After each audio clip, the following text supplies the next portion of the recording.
This is a download from BBC Learning English. For terms of use, go to bbclearningenglish.com. Hello, I'm Eleanor Newton, and with me today for 6 Minute English is Callum Robertson. Hello, Callum. Hello, Eleanor. Now, as you know, Callum, today is a sad day.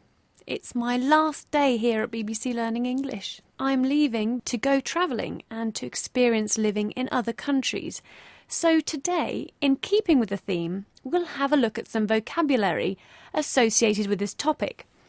Now, the word emigrate and the phrase living abroad, what can you tell us about these, Callum?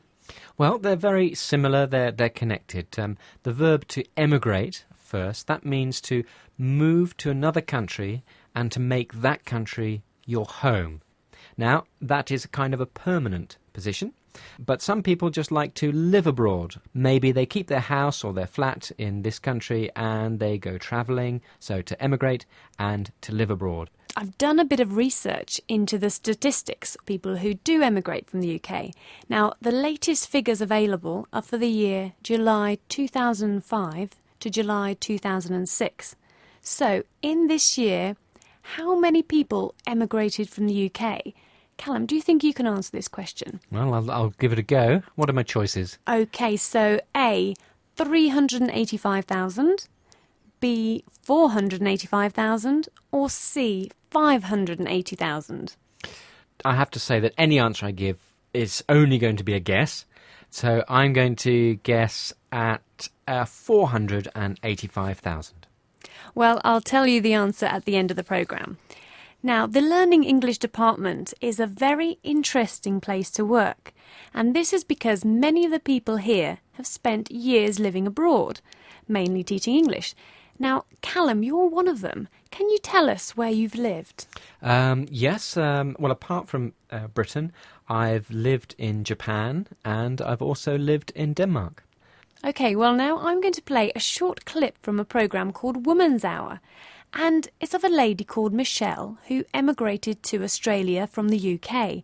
Now, she's talking about fitting into Australian culture.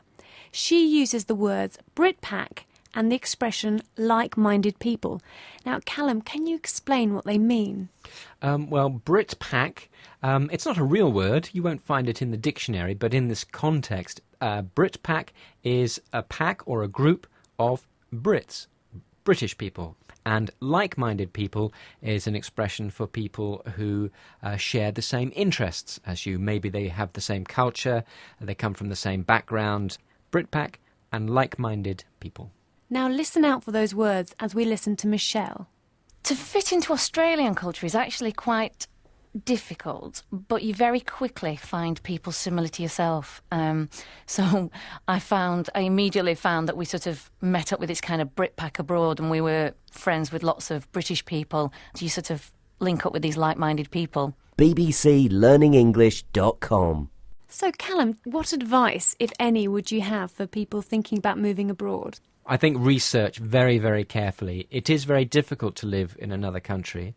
You have to be aware that, that the culture, even if the language might be the same, the culture can still be very, very different. So do lots of research and visit the country before you make the decision to emigrate there. Okay, that's good advice. Let's listen to another clip, this time from a lady who emigrated to Canada. See if you can hear what her top tips are for choosing a country to emigrate to. There are differences, and I think that's one of the key things when you're emigrating, is that you match a country with the type of personality and the type of person that you are. I mean, here it's very laid back, and we find it very easy to fit in, but I think that's because our characters match very much the local sort of culture that is around us. It was interesting there that she thought you should match the country you choose to live in with your personality. And I think that's very sensible. I think that sort of goes along with what I was saying. So Callum, bearing this in mind, what country would you choose to emigrate to? Australia or New Zealand. I've spent some time in both those countries, and I really enjoyed the lifestyle there.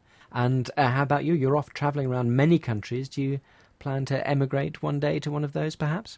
At the moment, I have no plans to emigrate, but think based on my experiences so far, I would have to choose Barbados. Oh, Barbados. Yes. Why is that? And, well, this is because I went there for a holiday a few years ago and I loved the laid-back attitude of the people I met.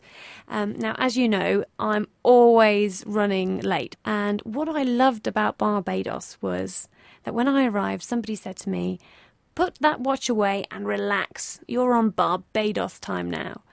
And I thought that was a fantastic thing to say. And I just love to be on Barbados time the whole time. Ah, wouldn't we all?